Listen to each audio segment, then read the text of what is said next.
And those are some of the headlines. This is Democracy Now!, democracynow.org, The War and Peace Report. I'm Amy Goodman with Juan Gonzalez. And welcome to all of our listeners and viewers around the country and around the world. Today we spend the hour south of the border on the political changes that are sweeping across South America. Academy Award-winning filmmaker Oliver Stone has taken on 3 American presidents in JFK, Nixon, and W. A Vietnam War veteran, he was decorated with a Bronze Star and a Purple Heart. As a filmmaker, he's tackled the most controversial aspects of the war in his classics Platoon and Born on the 4th of July. He looked at the greed of the financial industry in the Hollywood hit Wall Street and the sequel Wall Street 2, Money Never Sleeps, premiered at the Cannes Film Festival last month. Well, now the acclaimed director of films like Salvador, Comandante, and Looking for Fidel returns to Latin America. In his latest film, releasing this week in the United States, Oliver Stone takes a road trip across South America, meeting with 7 presidents from the continent. Here's the trailer. It includes Venezuelan President Hugo Chavez, Argentine President Cristina Kirchner, and her husband, former President Nestor Kirchner, Brazilian President Luis Inácio Lula da Silva, and Ecuadorian President Rafael Correa. Who is Hugo Chavez? Some believe he is the enemy. He's more dangerous than bin Laden, and the effects of Chavez's war against America could eclipse those of 9/11. Some believe he is the answer. I am with you, Chavez. Hello, President. But no matter what you believe, in South America, he is just the beginning. Venezuela is important because they're the 3rd largest supplier of petroleum. Bush planificó. Chavez. Bush made a plan. First, Chavez, oil. Second, Saddam, Iraq, Petróleo. oil. Cristina Kirchner, President of Argentina. For the first time in the region, the leaders look like the people they govern. If you go to Bolivia and look at the face of Evo, the face of Evo is the face of a Bolivian. Could we say the goal of presidents of the region would be to own their own natural resources? Possibly. Lula da Silva, President of Brazil. The only thing I want is to be treated as equals. I personally have no interest in fighting with the United States. Rafael Correa is now being cast as one of the bad left. With all due respect, knowing the North American media, I would be more worried if they spoke well of me. Today, the Argentinian president, with concerns about U.S. trade policy, seemed in no hurry to embrace his American counterpart. Nestor Kirchner, former president of Argentina. Bush told me the best way to revitalize the economy is war, and that the United States has grown stronger with war. Those were his exact words. This summer, take an incredible look at an extraordinary movement. Lula da Silva, for the first time, the poor are treated like human beings. Chavez. And perhaps this is one of the things that keeps us going. The optimism, faith, and hope, and the concrete evidence that we can change the course of history. It's possible, Oliver. South of the border. I'm just curious, how many sets of shoes do you have? Cristina Kirchner, they always ask questions like this to women. I don't get it. They never ask a man how many pairs of shoes he has.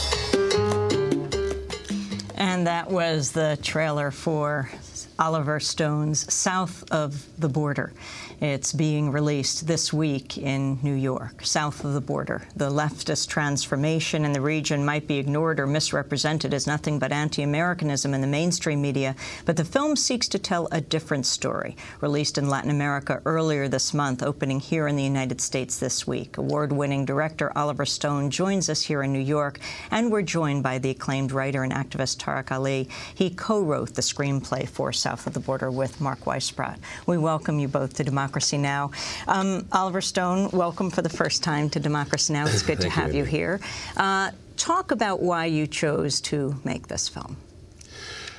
It chose me. I do feature films most of the time, but I've done 6 documentaries and work. This is my 4th one, and it gets right to the point. You know, you don't, with a film, you take a year. It's a lot of money. It's a lot of actors, costumes, script. This is a much simpler way of going about it, and it keeps you humble. It keeps you in the field. I've been going down to South America off and on for 20 years. I did Salvador there in 1985 with about the Central America situation. I was shocked what I saw. I'd been back from Vietnam for about for 15 years at that point, and I saw all these American soldiers down in Honduras and fighting against the the Nicaraguan government. I saw them in Salvador, and I saw them in a form of them in Costa Rica. I was shocked, and from that thing I went back and saw Chiapas. I saw Commander Marcos. I rode with him a bit in the jungle. And then I went down there to Cuba. I had problems with Cuba because my films were censored here. They were not shown. One of them was not shown, Comandante. It was taken off the air. It was shown in Europe. And then, Chavez, it was not shown on HBO. It was pulled from HBO. It was promoted, and then it was taken off the air 2 weeks before. Why? Because that was after that sort of that mindset of post 9/11. You know, there was a lot of hysteria in the air, and Castro had just arrested hijackers. There'd been a confrontation with Bush, so HBO kindly told me, you know, we'd like you to complete the film and go back and ask him some other questions. I said, no, this is my film. This is the way it's finished. I'll go back and I do another film called Looking for Fidel, which we ended up doing. So I asked him a lot of hard questions on Looking for Fidel, which was aired. But they never aired the it's a heartbreaking story for me personally as a filmmaker, because I really put a lot of effort into it. It's a 90-minute film. It's played all over the world except here. So Chavez was sort of a natural because he was such a demonized, polarizing figure. But when I met him, it was not at all what I thought, you know, what we made him out to be. So I went on from talking to Hugo. He suggested, you know, go talk to other people in the region. You know, don't believe me necessarily. So we went around and we talked to 7 other presidents in 6 countries, and we got this amazing unity in referendum saying, like, hey, these guys are changing the way Latin America is, and we don't know this story in America when you think about it, except Peru and Mexico. Well, Peru and Colombia really are the 2 American allies in the region. So what struck me as as something that's historic, is that I've never seen these countries in South America, in a sense, unified by an idea of reform at the same time. Because in the past, when Chile or Argentina or Brazil happened, we picked off the reformers one at a time because they didn't happen in a unity. And this is the first time I've seen that since Bolivar, maybe. We haven't, you know, going back to 1820s. Well, what struck me also was, I think, the way you were able not only to present their viewpoints in terms of how they saw the changes in Latin America, but also humanizing them. Because for an American audience, the image of Hugo Chavez, of this firebrand, and then you have him on a bicycle riding around in the yard of his former home, breaking the bicycle. And then, I thought the most comic line in the whole film was when, after breaking the bicycle, he says in Spanish, whose bicycle is this? I guess I'm going to have to pay for it.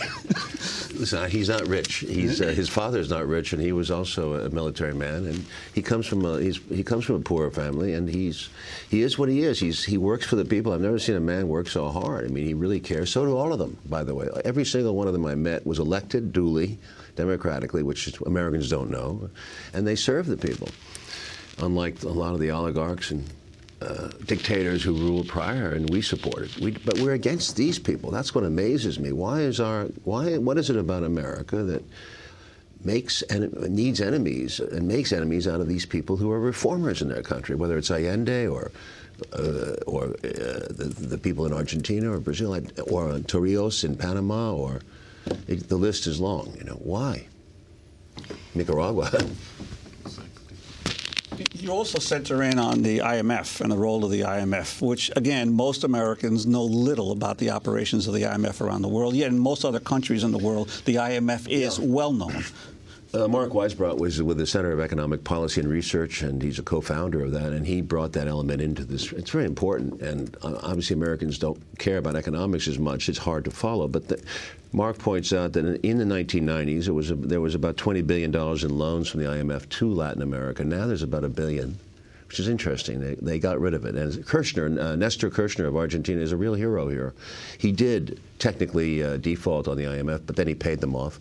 And he defaulted on the corporate bonds, which is a big scandal. But yet Argentina economy, which was predicted to be a disaster, improved radically. So did Chavez's economy for 6 years. It went crazy. I think the gross national product went 90% up 90%. Poverty was cut in half. So all these changes in all these countries have been positive since the IMF is out. They don't want our money. They don't want the loans. It's important. We're going to go right now to a clip of Hugo Chavez talking about oil.